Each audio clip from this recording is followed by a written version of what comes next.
Around this video, join me as I continue to read the book, The Cashflow Quadrant, A Guide to Financial Freedom, written by Robert Kiyosaki, the one who wrote Rich Dad, Poor Dad. This is his second book. Rich Dad, Poor Dad was his first book. And I've been reading for a while. This is video number 12. If you are interested in a guide to financial freedom, please join me.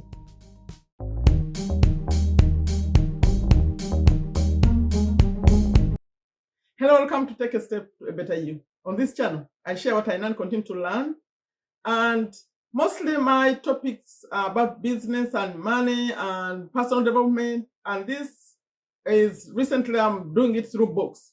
I read books, I add in my 2 cents, and I pick great authors like this one, Cashflow Quadrant by Robert Kiyosaki, who wrote Rich Dad Poor Dad book. So great lessons in the book. If you are new, my name is Sherifa Nakalema, I'm a business owner here in Virginia, USA. And if any of that, like taking your life to the next level, sounds like a good idea, please subscribe to this channel. Consider subscribing, consider sharing my messages, but most of all, leave a comment for me because I like to know that you at least watched it, even if you don't subscribe today. And for those of you who have been here before, who have said yes to this message, appreciate you very, very much. Please like the video. Like when I said, like I just said it, please like the video. Still, like the comments are triple the likes. Please like the video. Thank you very much. That's how you communicate to YouTube. And my schedule here, I'm here daily. Daily, 7 days a week. And 5 days a week, Monday, Tuesday, Wednesday, Thursday, Saturday, I read books. And on Friday, I come live. On Sunday, I do motivation. So motivation, I can't drop that. It's a mix. I have to do it. I have to encourage you to take that step, make your life better. This is video number 12. I've already covered 1 to 11. Everything is in the description, please. In fact, this one, I'm linking it even in a top comment. There's a top comment. If you have missed the previous videos, you click on just one link, it takes you to all of them.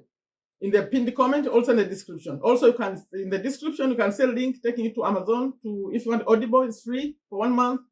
To listen, free for 1 month, and also to buy. There's a link also if you want to buy the physical book. Now, I want to continue reading. Video number 12 is a new chapter. It's chapter 2, and before I start reading chapter 2, because I know he has not put that image, but I'll keep putting the image myself, because especially if you're new, and even if you watched me before with this same book, I like to remind you what this book is about. So at this point, let me show you the image. What he calls the cash flow quadrant. The cash flow quadrant is an image with E and S on the left, B and I on the right. E, this is how we earn money. According to Robert Kiyosaki, this is how we earn money. He learned this from his Rich Dad. E, you earn money as an employee. S, you learn it as a self-employed person or from your small business. Then B is your business, larger business. You own a large business. And then I, you are an investor.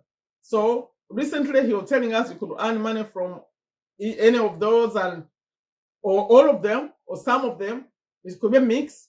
And he was telling us that you could become rich in any or poor in any. So that's why, but in this book, he's guiding us to show which one could be better. So, chapter 12, he says, that's the big headline. Different quadrants, different people. That's the big headline he has. And then he has a smaller subheadline, which says, changing quadrants is often a change at the core of who you are. Now, there is a conversation going on between him and his rich dad.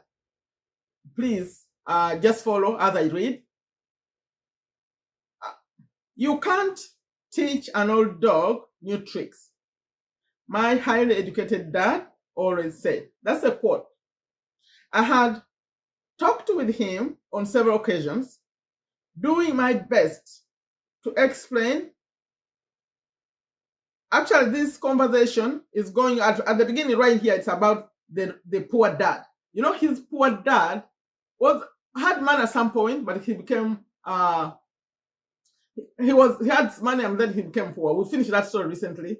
This conversation is the conversation going on between him and rich dad is coming later. So at the beginning here is actually his real dad, who is the poor dad. Sorry about that first statement I made. So I'm starting again.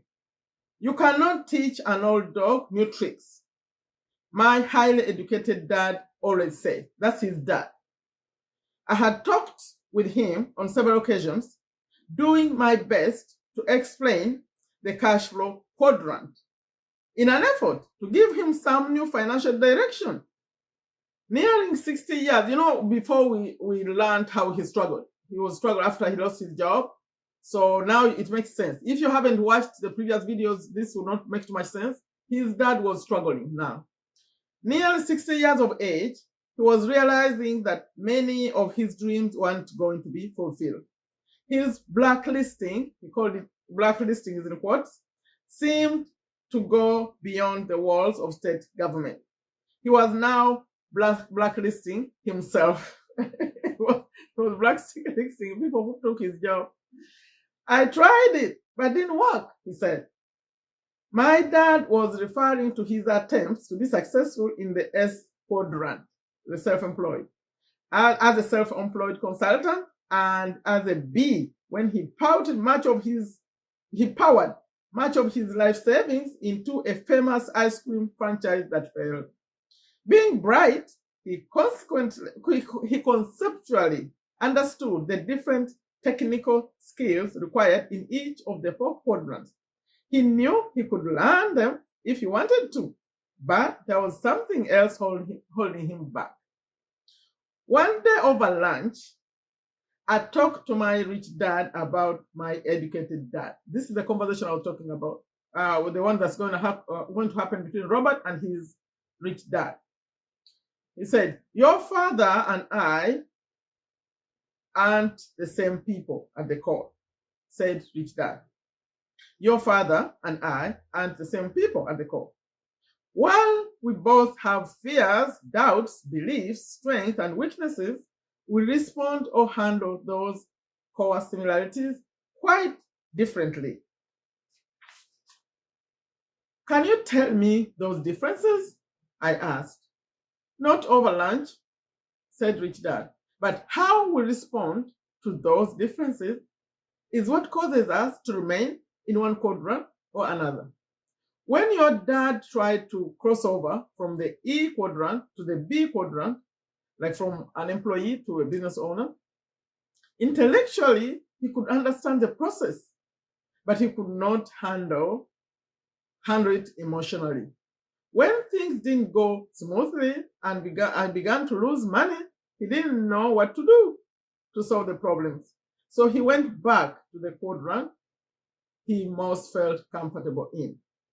The E and sometimes S quadrant. I said, yes, E is employee, S self-employed. So rich dad nodded his head. Now he said, when the fear of losing money and failing becomes too painful inside, a fear we both have, he chooses to seek security, and I choose to seek freedom. That's the way his rich dad was responding to the fear. He chose to seek security by going back to what he knows, and then the rich dad chooses freedom. That's me, by the way.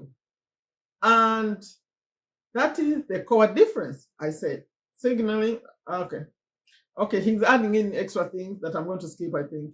Even though we are all human beings, said rich dad, when it comes to money and the emotions attached to money, we all respond differently. And it's how we respond to those emotions that often determines which quadrant we choose to generate our income from. That's so true. Let me read it again. Even though we are all human beings, when it comes to money and the emotions attached to money, we all respond differently. And it is how we respond to those emotions that often determines which quadrant we choose to generate our income from. Different quadrants for different people. Robert had responded to that statement. Yes, that's right, Rich Dad said. And if you are going to be successful in any quadrant, you need to have more than just technical skills. You also need to know the core differences that cause people to seek different quadrants. Know that, and life will be much easier. Okay, they were about to separate. He was about to leave. They were about to leave. They were in the restaurant. I kept skipping some things he was adding. And then Robert remembered one thing. He was about to say bye to his rich dad. He said, oh, one last thing. Can my dad change? Oh, sure. Anyone can change. But changing quadrants isn't like changing jobs or changing professions. Changing quadrants is often a change at the core of who you are, how you think, and how you look at the world. The change is easier for some people than for others, simply because some people welcome change and others fight it. And changing quadrants is most often a life-changing experience. It's a change as profound as the age-old story of the caterpillar becoming a butterfly. I'm about to finish, by the way, where I'm going to stop. Not only will you change, but so will your friends. While you'll still be friends with your old friends, it's just harder for caterpillars to do the same things butterflies do. So the changes are big changes, and not too many people choose to make them. See, so his rich dad drove off and left, and Robert says, I was left thinking about the core differences that his rich dad had talked about. So in the next video, we'll start writing about the core differences, but I'm going to stop this one here, the reading, and my 2 cents, because I've been in both. I've been in both. In fact, 3. I started off being an employee. You know, for those of you who are from Uganda, who are watching me and you are from Uganda, I used to work in the Revenue Authority, Uganda Revenue Authority. And I was an employee, actually a good employee. So I know I could be an employee, but then I realized my time, I could do much more with my time. That's my thinking. But then when here in the US and I have my business, of course I have a company, I can see where the rich dad the poor dad got like scared. Like when you're trying to make it big, you know, before you move a business from small to bigger, except if you are really, really lucky, depending on what you're doing, there are going to be some losses. I remember the year when I made a loss, when I was so busy, hired so many people, you feel like that's the year you work the most. And that's when your income statement comes and says it's a loss, because you are hiring, you are paying extra. For me, government paying, you know, when you hire more people, you pay more in taxes, payroll expenses, and because mine is based on vehicles, you are more car expenses, everything is more and more. I was kind of creating groups, like more groups and more vacuums and more whatever we need. So it turned out to create a loss. So how you respond to that? I remember how I responded. I said, so expanding then creates a loss for me, because you would think that because you're working more, then you're going to make more money or more profit. You know, more money for a business means more profit, not necessarily the sales, not what comes in, but what is net. So then the coming in was more, but then the net was a loss. So how you respond to that? I remember how I responded to that. I responded to that by scaling down. So according to what she's saying, you figure out how to go beyond that, even make it even bigger, so that now the average cost, now I'm going into economics, the average cost becomes less, so then you get more profit. So I think that's the core. I just learned it today. That's the scare thing that he talked about. You have to be ready that even when a loss comes, it doesn't scare you, it stop you. You just analyze and see what you could do better to make it better than following year. So that's just my 2 cents. It came to me as I was reading that statement. That is really, but the bigger point that he made there about the friends, yes, the friends have to change because their thinking is different. Like when you are a business owner, you are used to working and not making money as you work, like not immediately. You can spend 12 hours, 15 hours working, nothing is coming, and you are okay with that. Most people are not. Most people know that when you work, you get paid. When you work, you get paid. The mindset is different, and I talked about that in the previous video. So the friends will definitely change because the conversation changes. You better be talking to people who understand it, understand what you're going through. So you slowly you'll find yourself going. I mean, leaving your friends and finding new ones. I'm sure you can find the right ones. That will be the right move. I'm going to just stop reading. We'll continue this conversation. What do you think? Do you think you could be a business owner or no? You could move from employee to maybe self-employed at the beginning and then make it bigger and try to cross. Lydia, if you watch me, you said you want to go to crossing to the B is not very easy because you have to go through a shift. It's a shift. Number one, you have to have the cash.